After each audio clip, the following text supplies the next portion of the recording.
50 साल का rock 50 minute के WWE में मैच दे रहा है और ब्लड लाइन ने तो भाई पूरी ही तबाही मचा दी। कोडी रोड्स का फिर से वही हाल हुआ। रेसलमेनिया में एक बार पहले भी उनको चुपचाप बैठना पड़ा था हारने के बाद और आज भी वही सीन हो गया उनके साथ फिर से। Okay, hello chatters, my name is Rohit and you are watching Wrestle Chatter. तो इस वीडियो में गाइस हम लोग बात करने वाले हैं आज हुए रेसलमेनिया के नाइट 1 वाले शो के बारे में। सारी चीजें आपको बहुत अच्छे से एक्सप्लेन करूंगा। बस इस वीडियो को लाइक जरूर कर देना और चैनल पर नए हो तो सब्सक्राइब कर लेना क्योंकि WWE से जुड़ा कंटेंट यहां पर आते रहता है। सबसे पहले जो रेसलमेनिया नाइट 1 की स्टार्टिंग है वो रिया रिप्ली और बेकी लिंच के मैच के साथ होती है जो कि विमेंस वर्ल्ड चैंपियनशिप के लिए था। मैंने आपको पहले बता दिया था ये वाला जो मैच है वो शो की ओपनिंग में ही होने वाला है। और सबसे पहले तो रिया रिप्ली की एंट्रेंस के ऊपर मैं थोड़ा सा प्रकाश डालना चाहूंगा कि उनकी एंट्रेंस पर जो गाना गाया जा रहा था, जिनकी तरफ से गाया जा रहा था, ऐसा लग रहा था कि वो रिया रिप्ली की सिस्टर ही है। और जो मेकअप भी था रिया रिप्ली का, आज वो उनको और ज्यादा स्पेशल दिखा रहा था कि हाँ जो सही में रेसलमेनिया के स्टेज पर वो आ रही है। ये मैच में दोनों सुपरस्टार्स ने बिल्कुल भी वेट नहीं किया, कह सकते हैं बहुत फास्ट पेस पर ये चलता है।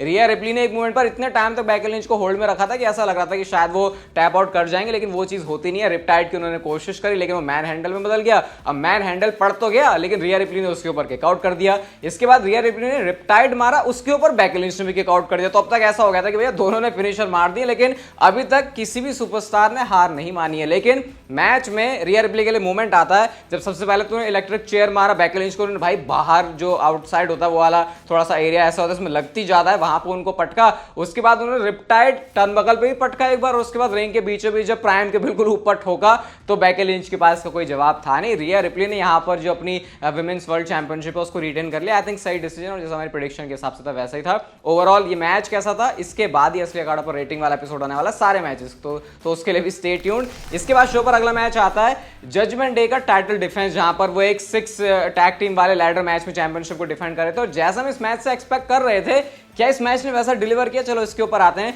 सबसे पहले इस मैच में मूवमेंट्स आने वाले थे, ये तुमको पता ही था। और मूवमेंट कुछ ऐसे ऐसे आते हैं भाई। सबसे पहले तो जो फिन बैलर और डेवन प्रीस्ट का आज लुक था, डेवन प्रीस्ट तो पे बिल्कुल ही अलग रहता है, ऐसा लग रहा था यही वो डेवन प्रीस्ट है। इसको हम इतने टाइम से WWE रोस्टर में देखते हैं। अब टाइलर बेट की एक स्पिन आती है जो वैसे इतनी पॉपुलर है, उसको जो उन्होंने फिन बैलर के साथ लैडर के साथ वो स्पिन किया, वो बड़ा कूल मोमेंट था मैच से।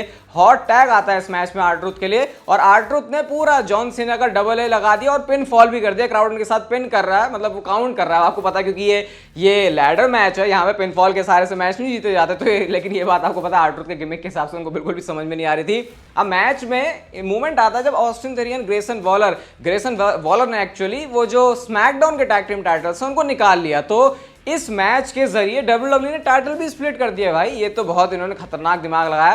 पहले WWE को उलझा के रख रही थी कि हमारा दिमाग इसके ऊपर ना जाए, लेकिन जब एक बार मैच में दिखा सीन की अलग अलग बेल्ट टंगी है तो समझ में आ गया था कि आज यहाँ पे क्या होने वाला है। ग्रेसन वॉलर को बाहर लैडर के ऊपर जो पटका है भाई, लैडर ही टूट जाती है। इस मैच में टोमासो ciampa ने वो व्हाइट नॉइस जो शेमस वाले स्टाइल में टाइलर बेट को मारा। पता नहीं यार इनकी कमर वमर क्या हाल होगा। मैं तो वो उस फुटेज को जब बार बार देखने से लग रहा है यार मत क्या करो ऐसा, एंट्रेन करने के चक्कर में कहीं कुछ तोड़वा फुड़वा के बैठ जाओगे।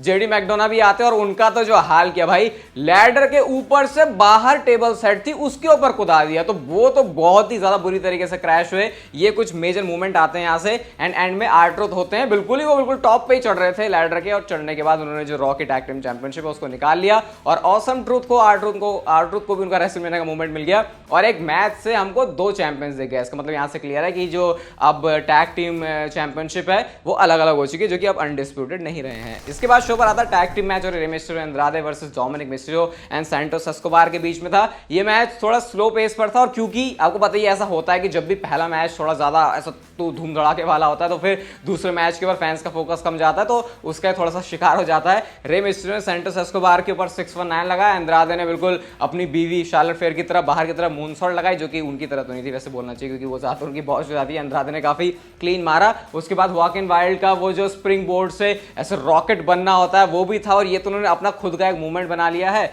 इसके बाद क्या होता है, मास्क पहने हुए 2 बंदे आते हैं जो कि फिलाडेल्फिया वहां की टीम से थे। अब इसकी वजह से डोमिनिक मिस्टेरियो जो अपनी हील टैक्टिक करने वाले थे, जो भी करते वो नहीं हुआ।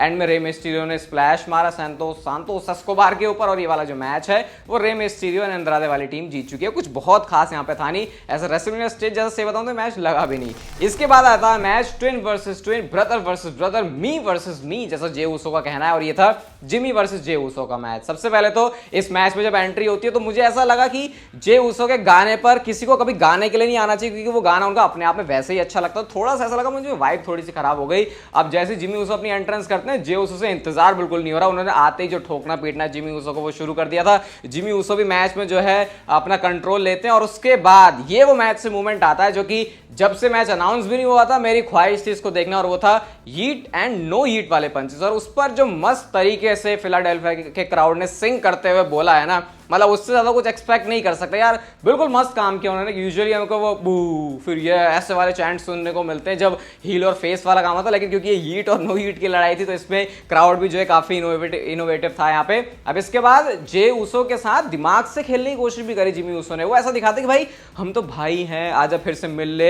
इवन हक भी कर दिया उन्होंने, हक कर दिया, मतलब जे ऊसो संभाल रहे होते हैं उनको, लेकिन जिमी ऊसो ने जो अपने ट्रू कलर से वो दिखाए। मैं बोलना चाहूंगा जो मेरे को एक्सपेक्ट भी था यहाँ पे, थोड़ा सा नहीं वैसे बहुत ज्यादा सुपर किक्स का यूज हुआ, जो कि सुपर किक मारने वाले मूवमेंट को फिर थोड़ा सा छोटा दिखा देता है। ऐसा नहीं कि सुपर किक ज्यादा यूज करने में कोई प्रॉब्लम है, फिर वही है कि जब तुम्हारा मेन मूव्स में से वो एक आता है तो वो सुपर किक उतनी वैल्यूएबल नहीं लगती, तो मुझे थोड़ी सी यहाँ से प्रॉब्लम लगी इस मैच में। उसके बाद जे ऊसो जो है वही मारने की कोशिश करते, जिमी ऊसो ने उनको ट्रिक तो कर लिया था। अब जिमी ऊसो इसके बाद कहते अब तो मैं सुपर किक मारूंगा, स्प्लैश मारूंगा, इस बंदे को पिन कर दूंगा, लेकिन उसके ऊपर किक आउट कर दिया। बट जब जे ऊसो ने स्पीयर मार के स्प्लैश किया जिमी ऊसो को, तो एज एक्सपेक्टेड प्रेडिक्ट भी किया था मैंने यहाँ पे कि जो जे ऊसो है शायद डब्ल्यूडब्ल्यू उनके साथ ही जाएगी, और जे ऊसो ने यहाँ पर पिनफॉल करके जिमी ऊसो को इस मैच में हरा दिया। मैच की रेटिंग क्या हो तो असली अगड़ा पॉडकास्ट में हम डिस्कस करेंगे बहुत अच्छे से डिटेल में, लेकिन मैं इतना जरूर कहना चाहूंगा कि जैसा मुझे लग रहा था वैसा ये मैच नहीं था। अब इसको मैं आगे जाके और एक्सप्लेन करूंगा, लेकिन यहाँ पे ऐसा है कि देखो ये मैच बहुत बड़े लेवल का था। ऐसा नहीं कि कुछ मैच में अच्छा नहीं था, लेकिन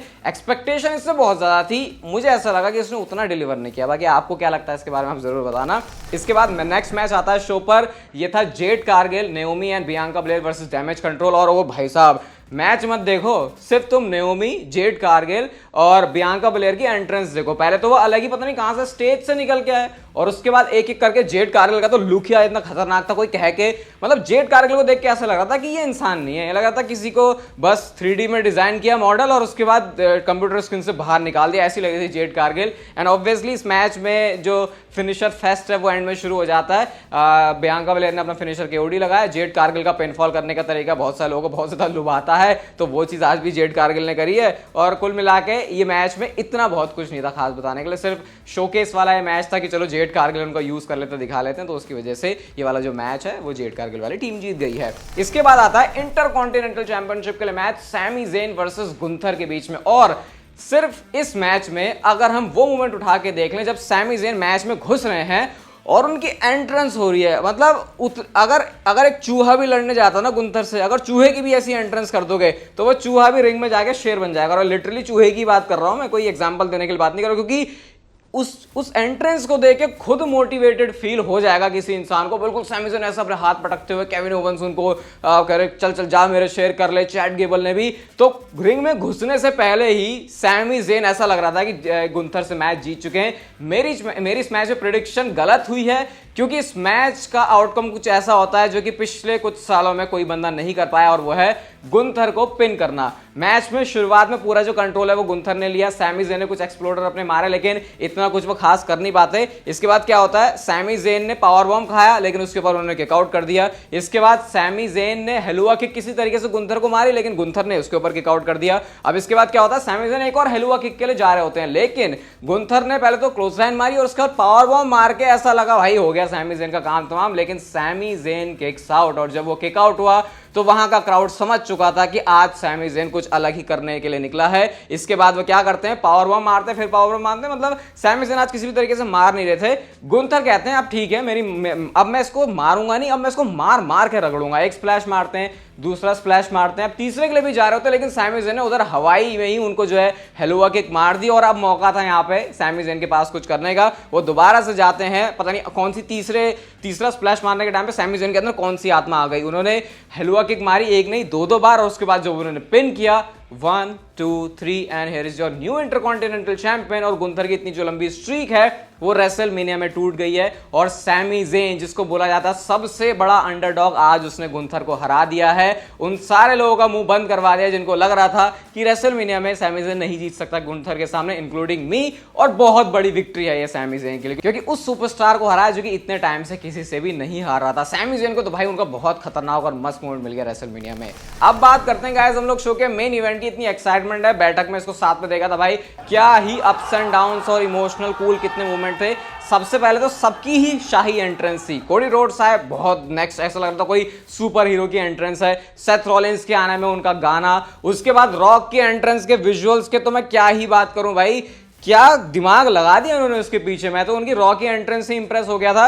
रॉक आए, पहले आंखें आती हैं, फाइनल बॉस आता है, एक पूरा ब्राह्मा बुल का घेरा सा बना हुआ था रॉक के आसपास, फिर उसमें अपनी एंट्रेंस कर रहे हैं। उनके कंधों पर बेल्ट है, उन्होंने बहुत कूल जैकेट पहनी हुई है, जो उन्होंने पजामा पहना हुआ था नीचे वो भी इतना खुला खुला। अरे मतलब रॉक की एंट्रेंस देख के कहा चल भाई इतना ही था, हमने एंट्रेंस भी देख लिया, उसमें ही खुश हैं। रोमन रेंस की एंट्री को लास्ट में रखा तो ये थोड़ा सा स्पेशल फील करवाता है रोमन रेंस के लिए। अब मैच की बारी आई तो मेरा वो सपना पूरा हो गया कि रॉक अपने पजामा उतारेंगे और रॉक अंदर चड्डी में होंगे, और रॉक को अभी देख लो और रॉक को उनके लास्ट मैच में देख लो। कोई बंदा बता नहीं सकता कि 11 साल का डिफरेंस आया होगा इस बंदे के अंदर, क्योंकि रॉक तो बिल्कुल ही सेम लग रहे हैं। लेकिन ये तो सिर्फ अभी शुरुआत थी जो ये इस मैच के अंदर करने वाले थे। अब सबसे पहले जब मैच शुरू होता है तो रोमन रेंस और सेथ इसको स्टार्ट करते हैं, कोडी का टैग इन आता है, फिर कोडी और रोमन के बीच भी प्रीव्यू सा दिखाते हैं कि चलो हम रेसलमेनिया में करने वाले हैं। और मुझे ऐसा लग रहा था कि शायद हॉट टैग तक जाएगा मामला, लेकिन रॉक ने बहुत ही स्मूथ तरीके से ट्रांजिशन किया। ऐसा नहीं था कि कोई मैच में ऐसा मोमेंट है कि अब रॉक को हॉट टैग मिल रहा है, रोमन को मिल रहा है। बहुत स्लो पेस पे ये इसको चला रहे थे। बहुत सारे लोगों को लग सकता है यार मैच लंबा खींच दिया, स्लो पेस पर था, लेकिन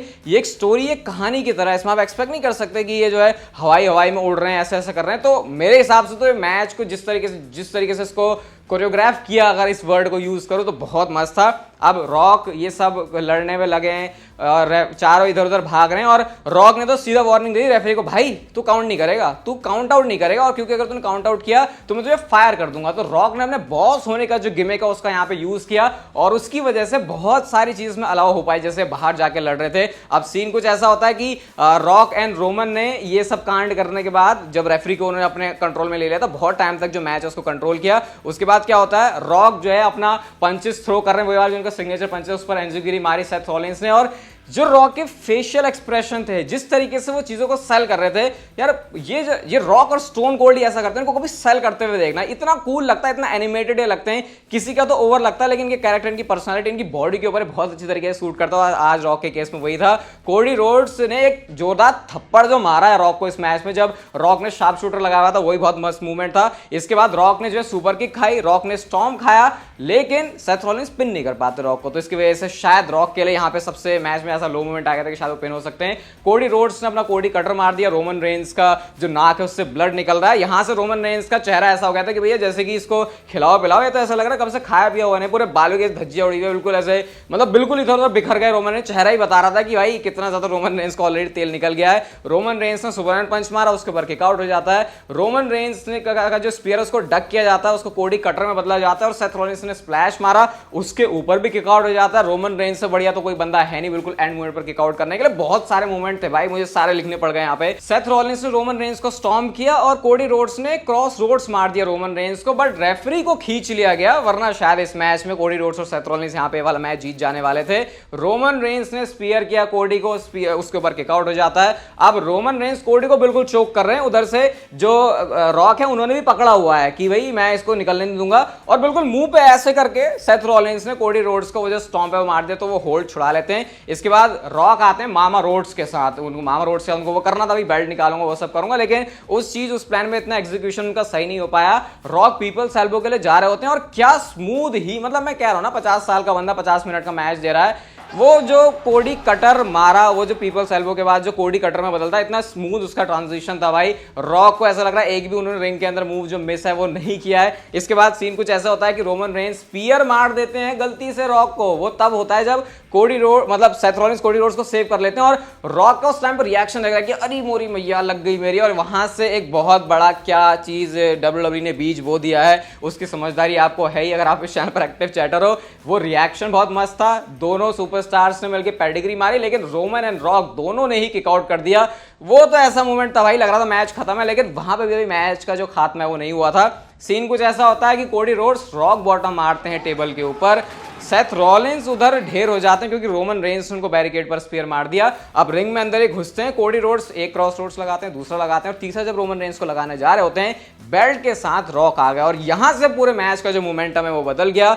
रोमन रेंस ने कोडी को स्पीयर मारा, रॉक ने कहा भाई मुझे टैग इन करो, मामा रोड्स के लिए उन्होंने बोला कि भाई यही चीज तेरा जो बेटा है वो डिजर्व करता है। उन्होंने पीपल्स एल्बो मारा, पिन किया और ये मैच जीत चुके हैं रोमन रेंस एंड रॉक। यानी कि जो रेसलमेनिया का मैच है वो ब्लड लाइन रूल्स वाला होगा। फिर से मैच के एंड में नजारा होता है, कोडी रोड्स उसी तरीके से बैठे हुए हैं और रोमन रेंस एंड रॉक अपनी शाही एग्जिट कर रहे हैं। तो नाइट 1 के ऊपर ब्लड लाइन का पूरा दबदबा है। नाइट 2 पर क्या होगा वो भी आपको इस चैनल के ऊपर पता चल जाएगा। अगेन रेटिंग वाला एपिसोड आने वाला, उसके लिए स्टे ट्यून्ड। आप बताना आपको रेसलमेनिया का जो शो है कैसा लगा। मेरे ख्याल से भाई रॉक ने बिल्कुल बवाल कमाल कर दिया। ये परफॉर्मेंस मैंने इतनी ज्यादा रॉक से एक्सपेक्ट नहीं करी थी। वीडियो गाइस अगर आपको अच्छी लगी तो इसे लाइक करके जरूर जाना, चैनल को शेयर भी कर सकते हो, सब्सक्राइब भी कर सकते हो। आपका WWE कंटेंट में इंटरेस्ट है और तब तक फिर लेते रहो जिंदगी के मजे।